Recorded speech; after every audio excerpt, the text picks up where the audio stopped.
नमस्ते दोस्तों। नुपुर शर्मा ने सुप्रीम कोर्ट में एक याचिका दायर की थी, एक अर्जी लगाई थी कि मोहम्मद पैगंबर के मामले में देश भर में जहां भी उनके खिलाफ केस दर्ज हुए हैं, जहां पर उनकी जवाबदेही बनती है, उन सब को एक जगह दिल्ली में स्थानांतरित कर दिया जाए। जिसका जवाब तलब करते हुए सुप्रीम कोर्ट ने सख्त रुख अपनाया है और उल्टा नुपुर शर्मा को ही फटकार लगाई है।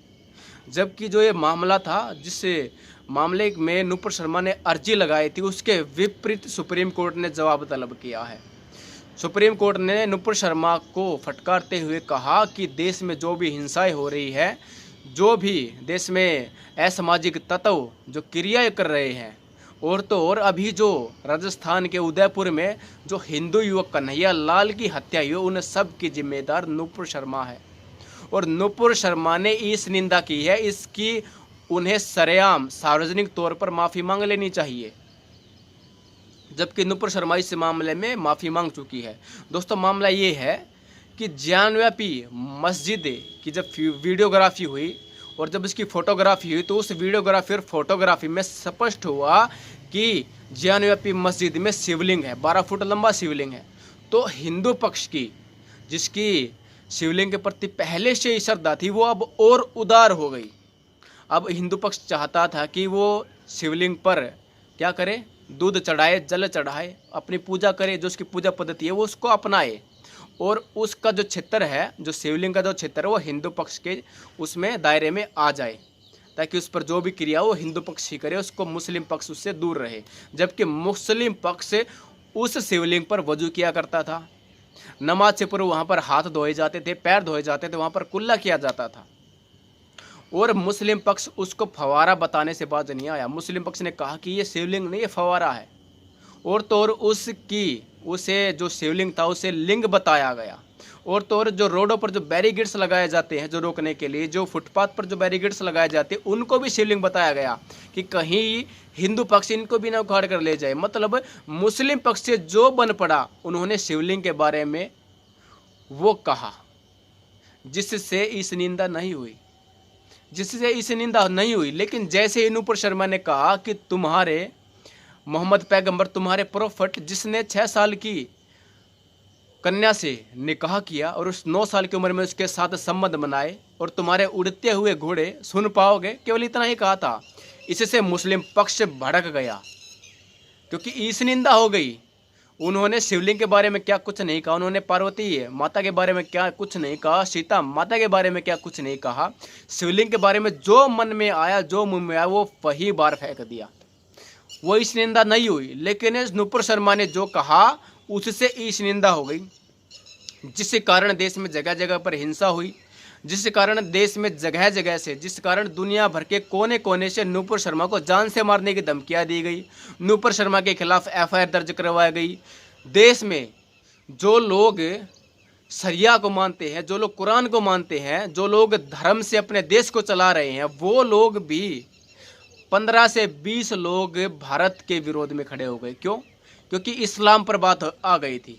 जबकि यही दुष्ट लोग यहाँ पर भारत में अल्पसंख्या का राग अलापते हैं, सेकुलरिज्म का राग अलापते हैं, धर्म निरपेक्षता का राग अलापते हैं। लेकिन जब बात इस्लाम पर आई, तो सब कट्टरपंथी लोग एकजुट हो गए और भारत के खिलाफ खड़े हो गए, जिस कारण दबाव में आकर बीजेपी ने नुपुर शर्मा को अपनी पार्टी से बर्खास्त कर दिया। 6 साल के लिए उसे पार्टी से बर्खास्त कर दिया गया, उसकी सदस्यता को रद्द कर दिया गया।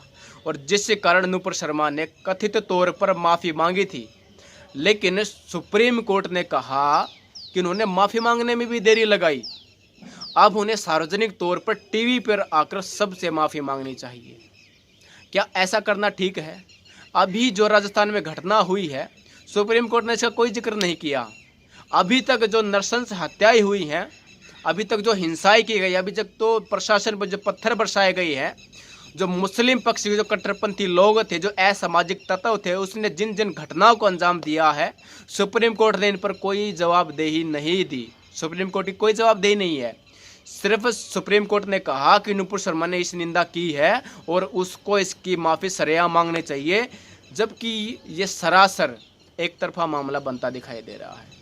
क्या ऐसा करने से जो मुस्लिम कट्टरपंथी लोग हैं वो रुक जाएंगे? क्या ऐसा करने से मुस्लिम जो कट्टरपंथी लोग हैं, जो सामाजिक जो असामाजिक तत्व हैं, क्या उनको ताकत नहीं मिलेगी? सुप्रीम कोर्ट का जो ये निर्णय है वो बिल्कुल तर्कहीन है, इसमें कोई तर्क है ही नहीं। वो सीधा सीधा नुपुर शर्मा को टारगेट कर रहे हैं। उन्होंने यहाँ तक कहा, जब नुपुर शर्मा के वकील ने कहा कि नुपुर शर्मा की जान को खतरा है, तो सुप्रीम कोर्ट के जस्टिस ने पता क्या कहा? क्या नुपुर शर्मा की जान को खतरा है? क्या नुपुर शर्मा की वजह से इस देश को खतरा है? बताओ। अरे क्या हम हिंदू अपने हक के लिए नहीं लड़ सकते? क्या हमारे जो आराध्य है, जिनको हम अपना महापुरुष मानते हैं, क्या उनकी कोई फजीयत उड़ाए, क्या उनकी जो बेइज्जती करे, तो क्या हमारा अपमान नहीं होगा? क्या केवल जो मजहबी लोग हैं, जो मतावलंबी लोग हैं, क्या उनके बारे में सत्य सत्य कहा जाए तभी निंदा होगी? लोग बाग हमारे महापुरुषों के बारे में कुछ भी कहते रहे, ये मत मजहब वाले हमारे महापुरुषों के बारे में, हमारे आराध्यों के बारे में कुछ भी कहते रहे, हमारे देवी देवता के बारे में कितनी ही घृणित आलोचनाएं करें, लेकिन कुछ फर्क नहीं पड़ता। क्योंकि ये सिस्टम है, जो इस देश का सिस्टम है, वहाँ पर जो लोग बैठे हैं वो भी सेकुलर हैं। जो इसमें एक जस्टिस है, जो जस्टिस महोदय है JB पादरी वाला, वो मजहबी है। वो क्या है? मजहबी है। वो ईसाई मत से संबंध रखते हैं। जो दूसरे जो है सूर्यकांत जी, वो हमारे हरियाणा से ही हैं, वो सेकुलर है। अरे जज साहब, ये कोई खेती का मामला नहीं है। अरे जज साहब, ये कोई भ्रष्टाचार का मामला नहीं है, धर्म का मामला है। और इसमें आप महोदय को बिल्कुल निष्पक्ष तरीके से जांच करनी चाहिए। आपको निष्पक्षतापूर्ण आपका जो भी निर्णय है वो बयां करना चाहिए। ऐसे नहीं कि आप एक पक्ष को टारगेट कर रहे हैं। दोस्तों, आज हिंदू पक्ष को न्याय मिलना बहुत कठिन हो गया है, जैसे आसमान से तारे तोड़कर लाने जितना कठिन हो गया है। और इसी प्रकार हिंदू पक्ष के देवी देवताओं को, हिंदू पक्ष के महापुरुषों को गाली गलौज देना, उनकी अभद्र टिप्पणी करना, उन पर उनका मजाक उड़ाना बिल्कुल आम के आम और गुठलियों के दाम जितना सरल हो गया है। आज हमें समझना चाहिए कि जो लोग बड़े बड़े, सरकार को ये स्पष्ट होना चाहिए कि जो लोग बड़े बड़े ओहदों पर बैठे हैं, जिनके पास बड़े बड़े पद हैं, जिनसे जो साधारण जनता है वो न्याय की अपेक्षा रखती है, उन सब को धर्म से अवगत होना चाहिए। उन सब को धर्म की जानकारी अवश्य होनी चाहिए, तभी हमें हमारे देश में न्याय मिल सकता, अन्यथा इस देश में न्याय नहीं मिल सकता। दोस्तों, आशा करते हैं वीडियो को पसंद आएगा। मनीष वैदिक का आपका अपना यूट्यूब चैनल है, और जिन युवाओं को हिंदुत्व से जुड़ना है, जिन युवाओं को सत्य सनातन वैदिक धर्म को जानना है, जिन युवाओं को महापुरुषों को जानना है, जिन युवाओं को ईश्वर को जानना है, वो सब thanksbharat.com से किताबें खरीद सकते हैं। उन्हें सब प्रकार की किताबें thanksbharat.com पर मिल जाएंगी, और जिन्हें 15 से 20 दिन में आप युवाओं तक पहुंचा दिया जाएगा। दोस्तों, आज आवश्यक है कि हम भी अपने धर्म से अवगत हो। आज आवश्यक है कि हम भी कानूनों से, जो कानून बनाए गए हैं, जो संविधान में जो कानून, हम भी उनसे अवगत हो। आज आवश्यक है कि हमारे पास पर्याप्त अस्त्र हो, हमारे पास पर्याप्त शस्त्र हो, तभी हम हमारी रक्षा कर सकते हैं। हम किसी पर निर्भर नहीं रह सकते। हम निर्भर थे सुप्रीम कोर्ट पर, सुप्रीम कोर्ट ने जो जवाब दिया वो आपने सुन लिया होगा। तो न्याय की अपेक्षा कम हमें कर देनी चाहिए, और ऑटोमेटिक वो कम हो गई होंगी, और न्याय लेने के लिए हमें पूर्ण प्रयास करने चाहिए।